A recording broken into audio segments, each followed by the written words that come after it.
Assalamualaikum dan selamat pagi kepada Timbalan Pengerusi Jawatankuasa Pemilihan Calon MPP dan kedua-dua calon MPP bagi sesi 21-2022. Jadi seperti yang kita tahu, pilihan raya bagi Majlis Program Pelajar UKM telah pun berlangsung sebelum ini.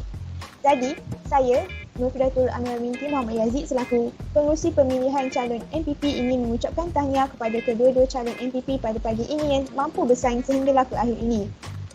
Malangnya, terdapat persaingan yang sangat sengit di antara kedua-dua calon presiden kita ini. Mereka mendapat undian yang sama iaitu sebanyak 320 setiap seorang. Di sini kita akan melakukan sebuah sesi temuduga untuk kita memilih calon yang mana satu lebih layak untuk dijadikan presiden MPP untuk tahun ini. Sekian, saya serahkan majlis kepada timbalan pengerusi kita. Dipersilakan. Terima kasih Tuan Pengerusi kita iaitu Cik Fidatul. Saya ialah Nuzati Iman binti Amir Syauqi selaku Timbalan Pengerusi kita pada hari ini. Pertama sekali saya ingin mengucapkan tahniah sekali lagi kepada kamu berdua. Kita akan mulakan soalan dengan Cik Fatihah. Bolehkah awak memperkenalkan diri awak dan ceritakan sedikit tentang diri awak? Okey, terima kasih di atas soalan yang ditujukan. Assalamualaikum dan selamat pagi. Saya Nurul Fatihah binti Azhar. Boleh panggil saya Fatihah. Saya berumur 19 tahun ini dan berasal dari Bangi, Selangor. Saya merupakan pelajar daripada kursus dietetik tahun 1. Saya merupakan seorang yang sangat bermotivasi tinggi dan sangat suka bekerja dalam kumpulan. Bagi saya, setiap orang mempunyai matlamat dan matlamat utama saya adalah untuk membantu memudahkan kerja orang lain. Terima kasih kepada Cik Fatihah. Seterusnya, saya tujukan soalan kepada calon MPP kedua. Sila perkenalkan diri anda dan juga ceritakan sedikit tentang diri anda. Selamat pagi dan terima kasih. Nama saya Chong Yi Heng. Saya berasal dari Pulau Pinang. Saya anak kedua dari 3 adik-beradik. Saya bersekolah di Sekolah Rendah SJKC Keng Kun, Sekolah Menengah SMK Bandar Tasik Mutiara dan menyertai program matrikulasi di Selangor. Saya sangat suka makan pisang goreng dan tiap-tiap kali saya mesti tunggu kat depan gerai tengok pakcik tu goreng. Hobi saya berbeza-beza tetapi saya sangat suka main badminton pada waktu siang. Itu daripada saya sahaja. Terima kasih. Baik, terima kasih Encik Chong. Seterusnya saya ingin kemukakan soalan kepada kedua-dua calon. Kenapakah anda tertarik dan untuk menyandang jawatan Presiden MPP? Dipersilakan Cik Fatihah untuk terangkan dahulu diikuti dengan Encik Chong. Okey, antara salah satu sebab saya tertarik untuk menyandang jawatan Presiden MPP ni ialah kerana saya suka berinteraksi dengan orang ramai. Kebetulan pula, saya seorang yang peramah dan suka menolong orang menyelesaikan masalah. Semasa belajar di Kolej Matrikulasi dahulu, saya aktif mengikuti kelab seperti squash dan pernah memegang jawatan sebagai setiausaha projek di kolej. Dengan itu, saya bertekad untuk keluar daripada zon selesa saya dan mencabar diri saya menyerlahkan bakat kepimpinan yang ada pada diri saya. Saya percaya dengan pengalaman yang saya ada ini mampu untuk mengembangkan potensi sebenar diri saya di samping membantu saya menjalankan tugas dan memperolehi pelbagai input berguna dan bermanfaat bukan sahaja kepada diri saya tapi kepada orang lain juga. Baik, silakan Encik Chong. Oh, maaf, sekarang saya pula Okey. Soalan yang menarik, kenapa saya nak jadi jabatan MPP kali ini? Kerana saya selalu menyertai aktiviti-aktiviti dan organisasi di sekolah dan di kampung saya dahulu juga. Jadi saya ingin menyandang jawatan ini untuk meningkatkan potensi bakat dalam diri saya untuk saya praktikkan nilai kepimpinan itu. Selain itu, maka dan juga kebaikan kalau saya join MPP ini ada banyak merit yang banyak dan pengalaman yang bagus. Saya rasa itu sahaja daripada saya. Terima kasih. Terima kasih Cik Fatihah dan Encik Chong. Baik, saya sangat berminat untuk mengetahui pengalaman dan kegagalan yang pernah dihadapi oleh kamu berdua. Boleh tak kamu ceritakan sedikit tentang apa-apa projek yang pernah kamu berdua kendali dan kegagalan untuk melaksanakan projek tersebut dengan berjaya serta nyatakan sebab kegagalan tersebut berlaku. Dipersilakan Cik Fatihah. Okey, semasa saya berada di Kolej Matrikulasi tahun lepas, saya pernah memegang jawatan sebagai setiausaha dan ditugaskan untuk membuat kertas kerja. bagi projek dan namun disebabkan kerajaan tidak mengizinkan, aktiviti tersebut perlu dibatalkan disebabkan wabak COVID-19. Aktiviti-aktiviti luar perlu dibatalkan dengan serta-merta. Walaupun kertas kerja dan perbincangan telah siap, saya dan ahli kumpulan terpaksa untuk membuat perbincangan untuk kali kedua dan kertas kerja yang baru. Saya rasa pengalaman ini telah menjadikan saya seorang yang tabah jugalah dalam menghadapi ujian. Terima kasih Cik Fatihah. Seterusnya untuk Encik Chong, bolehkah cerita kegagalan yang pernah juga anda alami sebelum ini semasa mengendalikan projek dan juga apakah sebab yang menyebabkan kegagalan tersebut berlaku? Silakan Encik Chong. Projek yang pernah saya jalankan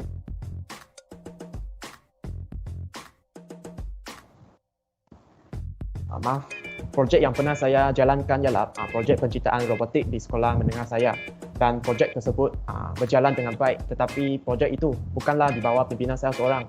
Projek itu dijalankan oleh organisasi kami bersama. Terdapat beberapa projek yang gagal yang diketuai oleh saya. Projek tersebut ialah pembinaan modal rumah hijau. Projek tersebut gagal kerana saya tidak memberi perhatian kepada ahli di bawah saya.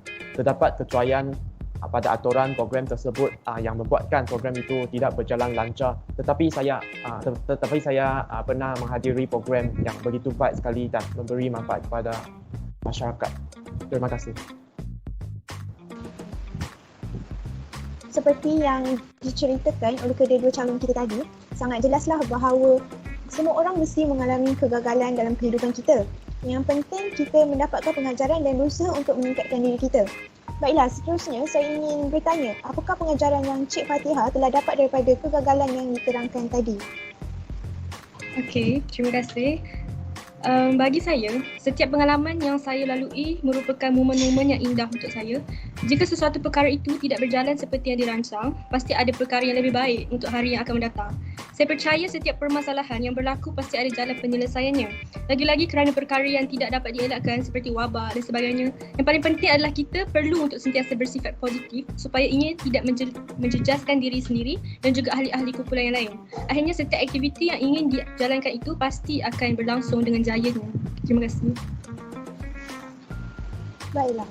Terima kasih Cik Fatihah. Seterusnya, soalan yang sama saya tujukan kepada Encik Chong.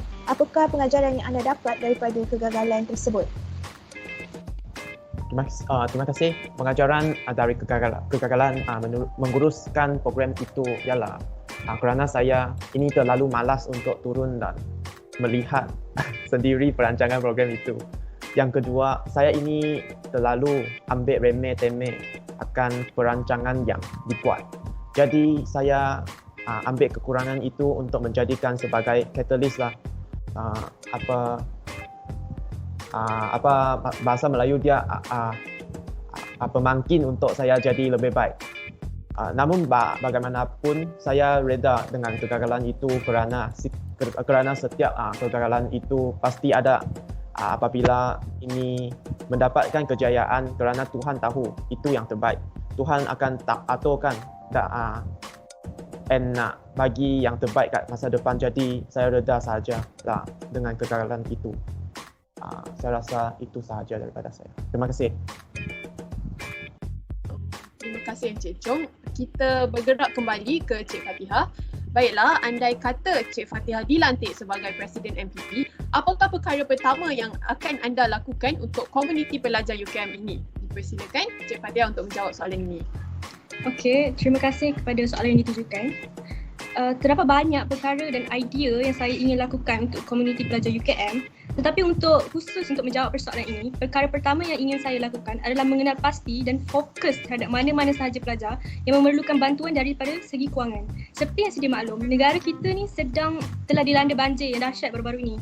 Dan saya percaya terdapat ramai pelajar yang terkesan daripada situasi ini. Tujuan utama saya hanyalah satu. Saya ingin semua warga UKM yang memerlukan akan dapat bantuan yang secukupnya dan tidak akan ditinggalkan. Pasti ramai yang takut dan segan untuk meminta bantuan daripada pihak atasan, tetapi mereka lebih selesa untuk berbincang dengan wakil pelajar. Itu sahaja daripada saya. Terima kasih. Okay. Apakah perkara pertama Encik Chong akan lakukan pula sekiranya dipilih sebagai Presiden NPP? Silakan. Soalan cepu mas yang menarik. Sekira saya dilantik, memanglah saya sangat bersyukur perkara pertama yang saya akan lakukan untuk komuniti pelajar UKM ini ialah saya akan mengadakan lebih banyak program yang menarik yang akan meninggalkan kesan dan impak yang besar terhadap diri pelajar.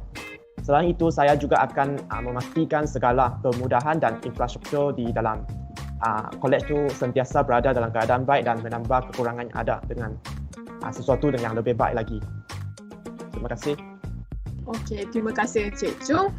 Baiklah, Puan Pengerusi ada nak tambah apa-apa lagi ke? Saya rasa setakat ini itu sahaja, tiada apa-apa lagi yang saya ingin tambah. Okay, baiklah, nampaknya kita sudah sampai ke penghujung sesi temu juga calon Presiden MPP untuk Majlis Program Pelajar UKM. Jadi kami akan berbincang dahulu dan kami akan hubungi calon yang layak untuk mendapatkan jawatan Presiden ini dalam tempoh masa 2 minggu. Selain daripada itu, saya ingin mengucapkan terima kasih kepada Tuan Pengerusi dan juga terima kasih kepada kedua-dua calon yang hadir pada pagi ini. Sekian saja daripada saya dan juga Tuan Pengerusi kita. Assalamualaikum dan selamat pagi. Beautiful life 난 너의 곁에 있을게